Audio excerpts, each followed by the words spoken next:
ya ilmu segitu-gitu tadi lucu banget.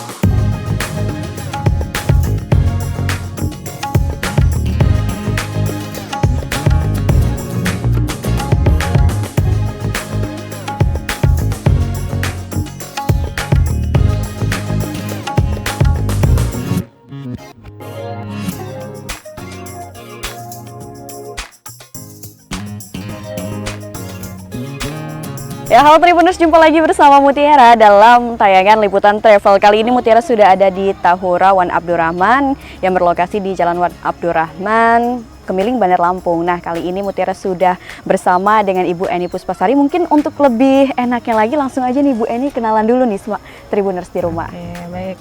Terima kasih Mbak Mutiara. Assalamualaikum warahmatullahi wabarakatuh. Perkenalkan, nama saya Eni Puspasari. Saya Kepala UPTD KPHK Tahura Wan Abdurrahman. Oke, nah Bu Eni, ini kan kita tadi Mutiara udah berkeliling nih ya di Tahura Wan Abdurrahman. Kalau boleh tahu nih Bu, kapan sih Tahura ini mulai berdiri atau diberlakukan untuk umum gitu?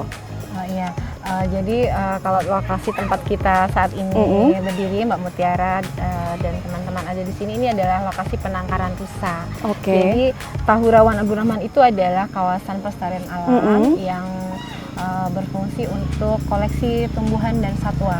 Koleksi tumbuhan? Ya, baik yang asli maupun yang tidak asli, yang alami maupun tidak alami, yang tidak invasif. Gitu. Untuk mendukung penelitian, pendidikan, budaya, dan rekreasi. Nah, ada 3 prinsip pengelolaan kawasan konservasi.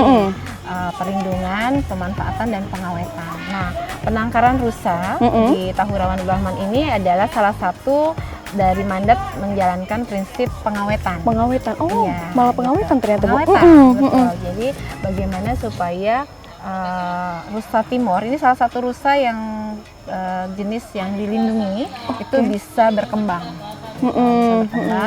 melalui penangkaran. Di sini, nah itu jenisnya adalah rusa Timor yang kita rawat di sini dimulai dari tahun 2012. Oke, 2012. Iya.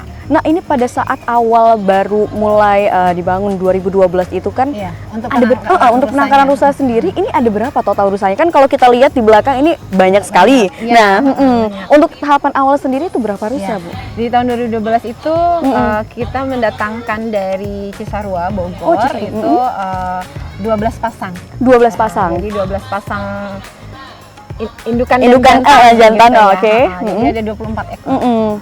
Dan itu terus ini ya berkembang biak di sini akhirnya. Ya, alhamdulillah setiap tahun pasti ada lahiran. Oh, setiap tahun pasti ada lahiran walaupun cuma satu, minimal satu ya satu tahun. Gitu, ya, alhamdulillah. Tapi juga tidak dipungkiri ada juga kematian. Oh, nah kalau untuk saat ini sendiri total rusa di penangkaran ini ada berapa banyak, Bu? Ada 49. Kurang lebih 49 ekor. Nah, tapi kalau untuk penangkaran rusa sendiri ini dari rusanya sendiri susah nggak sih Bu dalam perawatan, mungkin dalam pemberian pakan dan sebagainya gitu? Iya, sebenarnya untuk pemberian pakan rusa tidak sulit ya, karena rusa seperti halnya kambing lah. Baik. Makanannya ya rumput, ya silase, kemudian kita kasih juga vitamin gitu ya, kemudian obat-obatan juga gitu. Terus kemudian ada dokter yang juga khusus yang menangani cek kondisinya gitu. Kondisi visit sebulan paling tidak sekali. Kecuali kalau saat-saat tertentu ada kondisi tertentu yang ada rusa yang sakit, maka dia intens merawat.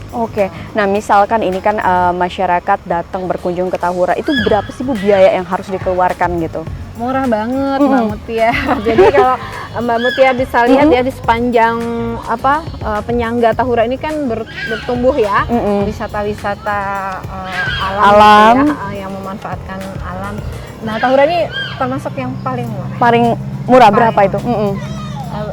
Kurang lebih 10.000. Kurang lebih 10.000 Iya. per orang. Itu baik dewasa ataupun anak-anak. Iya. Nah, ini biasanya kalau misalkan pengunjung datang ke Tahura, ini kan 5.000 kan di perda yang lama 5.000, tetapi ada wacana untuk Baik. di perda yang terbaru akan dinaikkan menjadi 10.000. Oke, perda yang baru wacananya 10.000 seperti itu. Nah, misalkan ini masyarakat berkunjung ke Tahura, ini selain bisa melihat rusa, pengalaman apa lagi nih yang bisa dirasakan oleh para pengunjung kalau datang ke Tahura Wan Ya, Abdurrahman? jadi Ibu? tadi seperti memang mandatnya Tahura adalah untuk mendukung pendidikan. Jadi kita lebih kepada wisata edukasi. Oke. Jadi memang sasarannya adalah pelajar-pelajar baik dari TK, SD, SMP pun mahasiswa. Oke, Jadi, ada mahasiswanya juga. Mahasiswa. Jadi beberapa kali kami juga kedatangan mahasiswa dari Unsri, gitu ya, dari Unsri yang mereka praktikum lapang, belajar tentang tumbuhan, gitu ya, keanekaragaman hayati, dia Hayati. kesini. Oke. Jadi terus kalau anak-anak SMA ke bawah sampai TK itu biasanya kita ajarkan konservasi. Jadi menumbuhkan rasa cinta hutan sejak dini, kemudian mengedukasi pelajar atau siswa-siswa ini pentingnya konservasi hutan dan satwa. Oke. Nah, tapi kalau untuk di sini sendiri luas untuk penangkaran rusanya sendiri berapa luasnya, Bu? Kalau untuk area penangkaran kurang lebih 3 hektar. Oke, penangkarannya aja 3 hektar dan ada sebanyak 49 rusa ya, Bu. Iya. Nah, ini mungkin kan dari tahun 2012 pastinya ada updatean nih terkait dengan fasilitas apa aja sih selain atau spot-spot apa aja yang ada di Tahura selain dari penangkaran rusa ini sendiri, Bu? Ya, kalau Tahura secara keseluruhan itu kita banyak destinasi wisata Oh, ya, banyak. tidak hanya di penangkaran rusa. Jadi kita punya destinasi yang sudah dikelola, baik dikelola sendiri oleh UPTD ataupun dikelola oleh kelompok masyarakat, kelompok tani gitu ya, atau Pokdarwis. Oh, Pokdarwis. Jadi beberapa destinasi itu salah satunya nih penangkaran rusa, dan di penangkaran rusa ini juga ada bermacam-macam paket. Oke, ada paket apa aja itu, Bu? Nah, jadi ada paket apa namanya forest healing, Forest healing, juga ada juga paket sarapan bareng rusa. Oh, ada sarapan bareng rusa. Ya, sekali-sekali nanti dicoba. Boleh. Sarapan bareng rusa, jadi pengunjung diajak untuk menyiapkan Makanan buat rusa. Iya, jadi meramu makanan. Terus ngasih makanan biar punya rusa. pengalaman Tidak ya. hanya rumput, itu makanannya bukan yang rumput, tapi yang silase. Oh, Silase. silase itu apa itu, Bu? Silase itu percampuran antara rumput, kemudian dedak itu apa ya? Oh iya, dedak. Juga, gitu. Maksudnya ada obatnya juga. Jadi datang ke Tahura ini punya pengalaman gimana mempersiapkan makan untuk rusa sampai ngasih makan ke rusanya. Kalau untuk forest healing tadi yang Ibu sebutkan sendiri itu, Nah, forest healing ini cukup diminati ya, Oke. karena kan memang kita bonusnya adalah melihat keindahan alam plus udara yang segar, ya kan, udara yang segar. Terlebih ketika pandemi dulu kemarin, pandemi itu sangat ini. Nah, itu juga kita ada tergantung permintaan nih, mau apa namanya, rute pendek, sedang atau yang jauh gitu ya. Biasanya di sini kemudian kita ajak rute yang sedang saja itu melalui ke apa namanya, kita ajak melihat petani mengolah gula aren, gitu. Mengolah gula aren, lalu kemudian melihat pengolahan kopi, lalu sampai ke hutan kemiri.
Nah Tribuners, tadi kita sudah lihat ya seperti apa tempat penangkaran rusa yang ada di Taman Hutan Rakyat atau Tahura Wan Abdurrahman. Nah Tribuners yang penasaran, boleh banget langsung datang aja ke Tahura yang ada di Jalan Wan Abdurrahman, Kebiling, Bandar Lampung. Saya Mutiara pamit undur diri, dadah.